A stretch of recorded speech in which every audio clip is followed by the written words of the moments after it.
Sibelius was one of the most brilliant original voices of the late 19th and early 20th centuries. His tone poems and symphonies infused with the landscape of his beloved Finland, teeming with lakes and dark pine forests. Organic, free-flowing, poetic, but often dark, melancholy and desolate, Sibelius's orchestral music has an indescribable beauty. And this concert by the Bournemouth Symphony Orchestra under Kirill Karabits will be the perfect way to explore this composer's most atmospheric and poignant final works.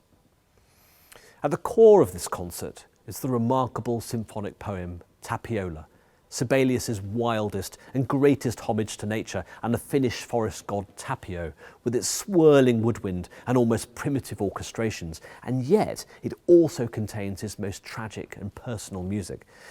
Tapiola was written 30 years before the composer's death and yet was the last major piece he wrote. Why? Was the pressure of writing something that would be as brilliant as Tapiola simply too much? Had he achieved all he'd set out to achieve? Whatever the case, this was to be Sibelius's musical farewell.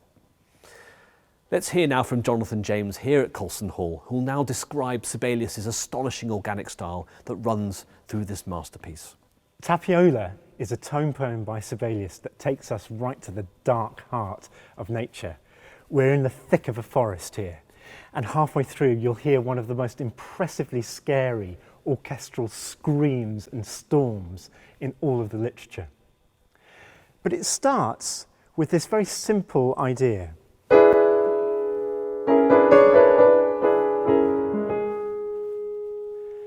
And pretty much all of the material in this tone poem grows out of that shape. It's a significant shape. Goes down, back up, and up and back down again. Now, if I take that shape and I put it like that, what we've got is an S, which is Sibelius's signature in music, the S motif. So these S motifs come all over the place in the tone poem. For example, later on we've got these forest nymphs that are dancing around.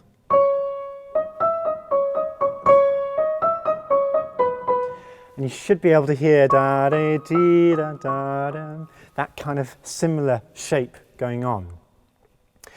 I think it's significant that so much of this tone poem is based on the S motif, because this was Sibelius signing off on his career.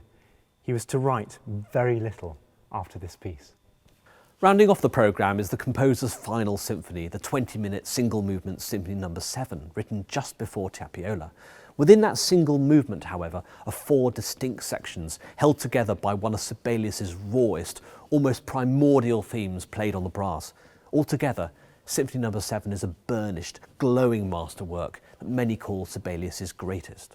It's a remarkable achievement when you consider it was written as the composer struggled with alcoholism, a bottle of whiskey at his side as he ploughed on through the night.